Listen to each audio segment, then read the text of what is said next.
Welcome to the newest episode of Beyond the Fame with Jason Fraley. I'm your host, Jason Fraley, picking the brains of the top filmmakers, musicians, and artists of our time. Grammy-winning singer-songwriter Jason Mraz drops his new album today, which also happens to be his birthday. He joined me to discuss the new album, his upcoming concert at Wolf Trap in August, and his biggest hits from The Remedy to I'm Yours. Hey, Jason Mraz. Hey, thanks so much for joining us on WTOP. Thanks, Jason. It's great to be here. Yeah. Jason on Jason, a whole new series. I like that. The Jason team here. We're talking for a couple of things, actually. You're coming to Wolf Trap, sort of near your hometown, on August 6th. But even before that, let's start with the new album that's out in a couple weeks on June 23rd. It's called Mystical, Magical, Rhythmical, Radical Ride. Did I get it right? Well said. Yeah, well said.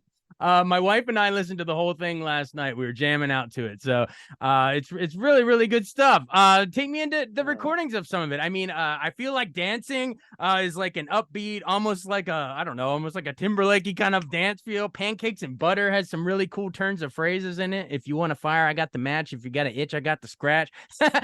Take me into recording some of it. Yeah, well, it's my 8th studio album, and I've tried with every effort to always do something new. You know, when I try to build a set list for a show like at Wolf Trap, for example, I want to put in that show something I've never done before, or try to fill in the blanks with maybe a genre or a sound, a style, a tempo, a mood, a lyric that I've just not yet tackled before. So this new album covers some new ground, especially in the dance arena.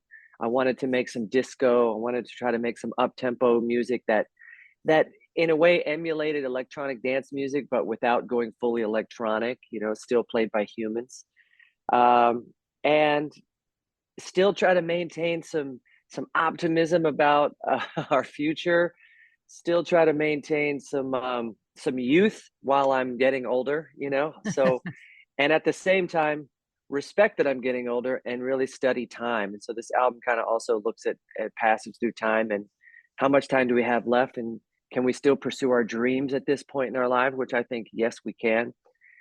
Recording this album was a blast. I got to work with some of my best friends. They're called Raining Jane. They're 4 incredible artists that have a band of their own. And we wrote and recorded these songs together. And they of course are in the super band, which will be at Wolf Trap on August 6th. I love it. I love it. Yeah, you mentioned the theme of the song, Little Time, about, it sort of opens with, when you're born, and it kind of takes us through a life cycle. You mentioned disco, and you can totally hear sort of, there's one actually called Disco Sun, but the other song too, Feel Good Too, almost had like a little bit of that like old 70s like Shaft funk kind of in the background. Was it really cool? Was it really fun experimenting with the different styles? Definitely. With every album, I try to acquire some new instruments, and the instruments themselves will kind of take you down new paths. So, this is probably the first album where I played wah-wah guitar on the album and played a few more synthesizers. And so you marry those sounds with some dance drums, and it does harken back to the 1970s for some of those disco moments, or at least those sonic textures. Which was fun for me. I'm from the 70s, but I've really yet to make music that sounds like it's from that era. Well, now you have. Everyone, check out the album. It's coming out June 23rd. Well, you said you're from the 70s. I love catching everyone up, it's sort of your origin story, since it's sort of our local tie-in here, in the DC area. So you're born in 77 in Mechanicsville, Virginia. How did you get into music growing up? Like, were you listening to some of these sounds like we're talking about? Yeah, my parents always had the radio going, or their, console stereo going, Yeah. the kind of stereo that had a 8-track and a record player and a tuner all in one big giant piece of furniture. I was lucky to have one of those big pieces of furniture in my bedroom as a kid and got to play my dad's records. We also had a piano in our house. So my mom was always very generous to show me some chords and let me bang on it and be very loud in the house. And then the last thing I'll say about my upbringing is we were so lucky to have music in schools. I had music in my public school since 2nd grade. I remember being introduced to music that early. By 5th grade, we could join the band. We were playing recorder. By 6th grade, it was an elective, and we could join the chorus or the band in in more depth, and uh, that that not only affected my grade point average, it just affected my quality of life in general. Yeah. So I was very, very lucky that our county really supported the arts, because it gave myself and a lot of students, music for the rest of their lives. Yeah, absolutely. Such a good point. And we should tell everyone, for anyone local Virginians listening, it was the former Lee Davis High School, right? Now it's That's right. Mechanicsville High School. Because you know why? Why are we gonna honor Lee and Davis? I'm cool with the change. It's up Yeah. to you. But Yeah, I recommended that they rename my high school Jason Mraz High School, but they went with Mechanicsville instead, just for the yeah, geography and location. But maybe right. I'll keep petitioning for that. Let's start it here on WTOP, the Jason Mraz High School. Come on, there you go. Yeah. But yeah, like you said, school chorus, taking drama. I think you were in, Joseph and the Technicolor Dreamcoat, even the cheerleading squad. You got to try a lot of different performing avenues, right? And it's carried on to your stage performances. Definitely. I mean, I knew for ever since I was a little kid, entertaining at home on the piano and in front of our fireplace to our family, I knew that I had some kind of gift, some kind of magic trick that could capture someone's time and attention through music and through Yeah, imagination. yeah, So I did that in any arena that I could, like all of those that you just mentioned, uh, during high school and after school programs and summer programs. So much so that I went to college for musical theater, and that's where I really started playing guitar and entertaining my college roommates. And was a big fan of Dave Matthews, who was, a local act when I was yeah, growing up. yeah. So I thought if he could do it, then someone like me, has just the same chance to go out there and make a living on original music and imagination. And Yeah. it's worked out. Yeah. Yeah, you did it. So remind us of those early days before, waiting for my rocket. Those early days, what you moved to, what was it, like San Diego? There was like some coffee houses, couple EPs. There was like that live acoustic thing, live at Java Joe's. How did that all those early experiences shape you, and like how did you ultimately get signed by Elektra Records? Yeah. So I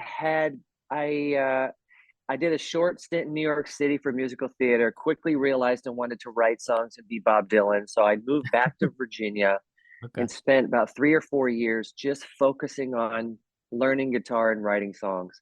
After a few years of that, and a lot of reading, I I I noticed that all my heroes had spent some time on the West Coast.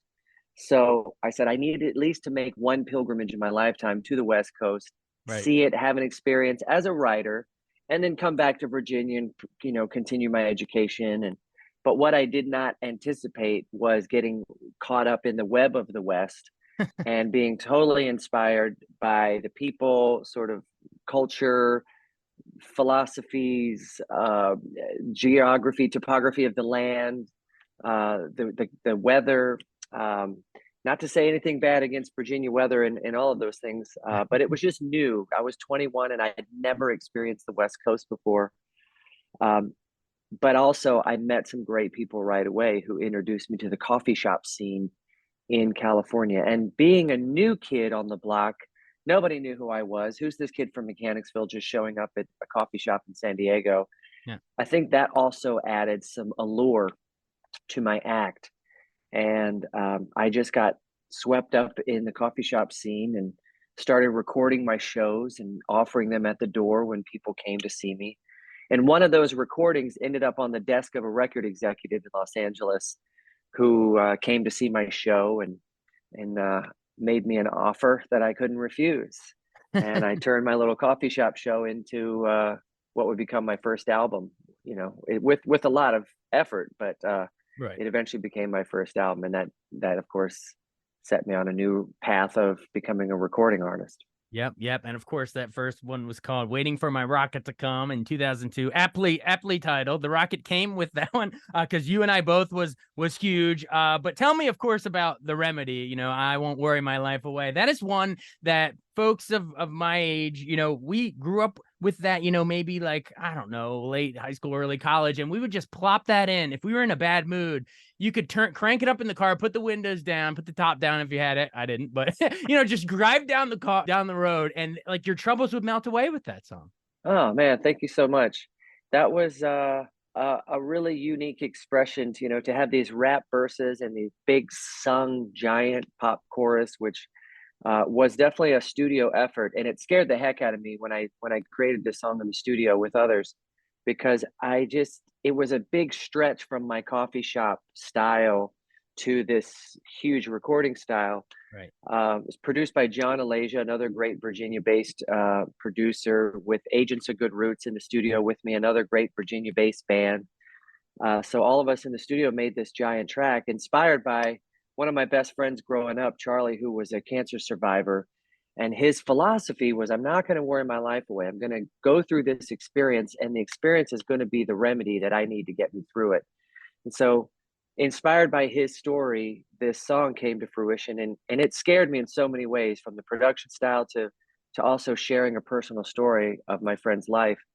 But I noticed right away it really started to resonate with listeners who were both survivors and listeners like yourself who just needed to plop something in and help remember to not worry and not stress any extra about life already, and it caught a lot of attention nationwide, that song, and again, scared the heck out of me because I didn't know how I was going to follow it up. Yeah. um, but just put one foot in front of the other and just kept writing songs ever since. Wow. I had no idea it was inspired by a cancer survivor story. That's Yeah, right. a lot Yeah, of and people. he's still with us and doing really well. Still Oh, lives in that's so Mechanicsville. so great. Still Yeah, Ned. No evidence of disease. Wow. Yeah, that's right. there's a lot of listeners, including myself, who've been touched by that recently. So, Mm, yes, that's an inspirational one. And no matter what point of your life, you can return to that one and lift us up.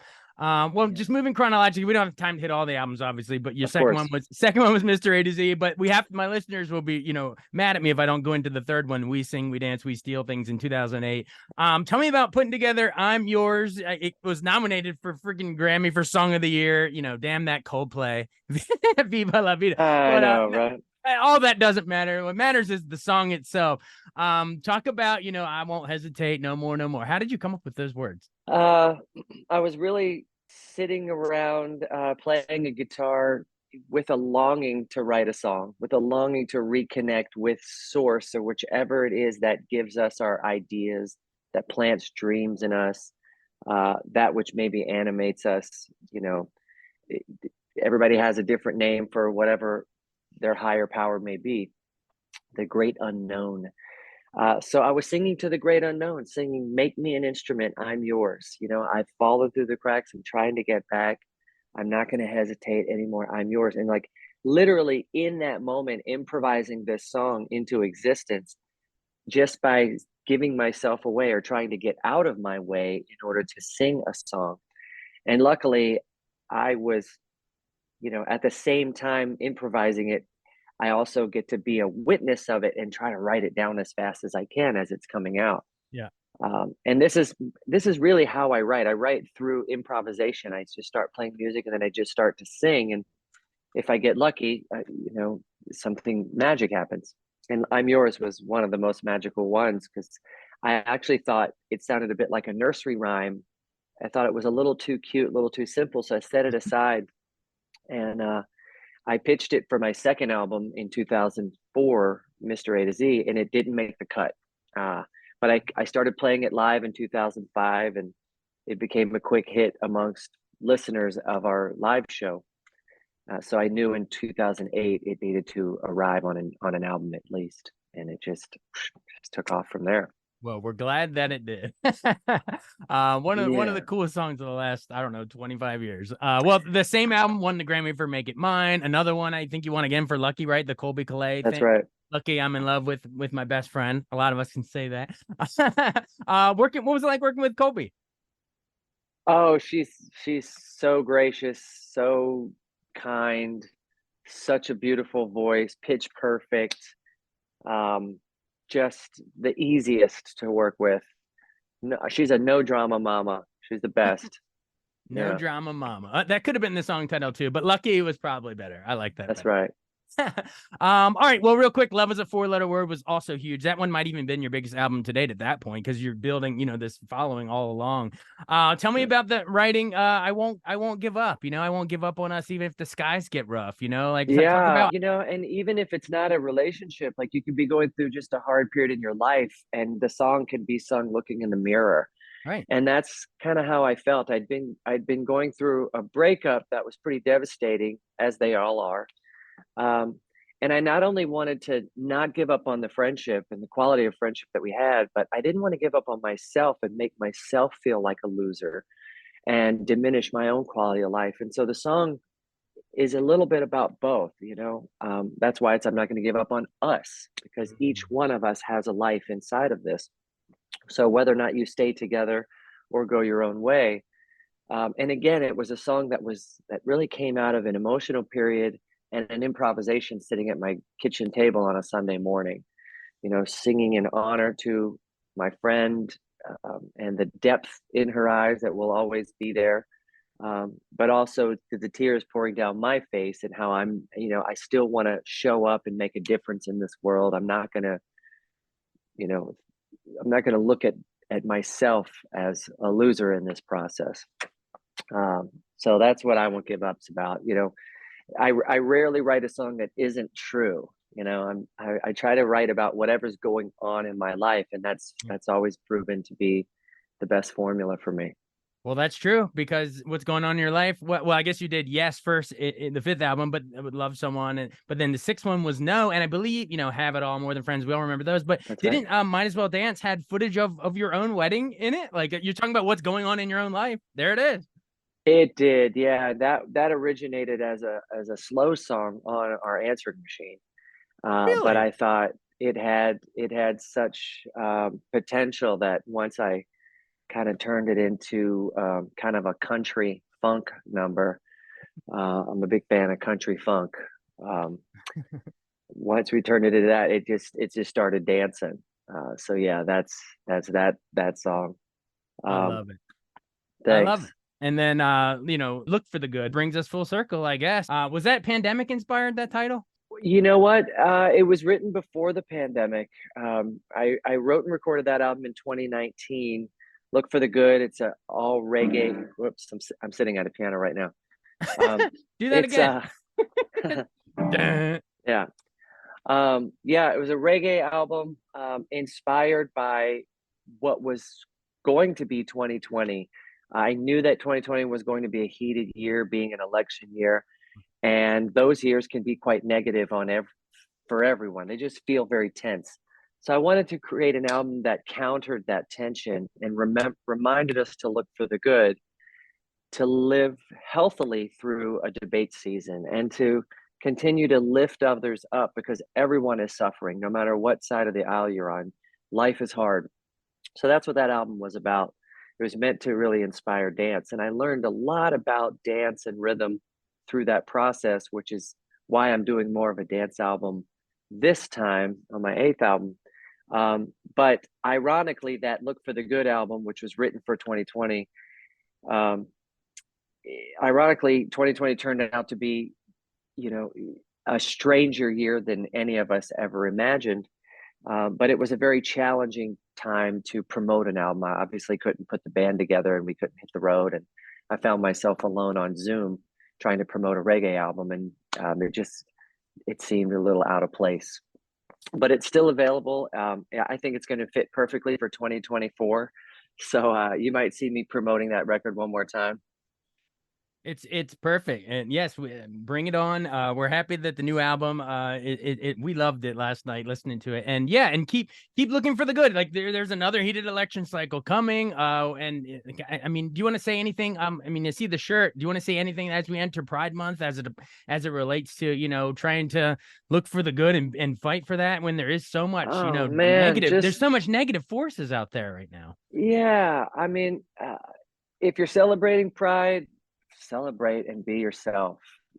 Celebrate yourself. And if you're not celebrating Pride, let others be themselves. Yeah, Let others be themselves. Like we all come to this earth miraculously, and we all deserve the same rights to experience what it's like driving these little meat suits around, and everyone's is going to look different and feel different and sound different.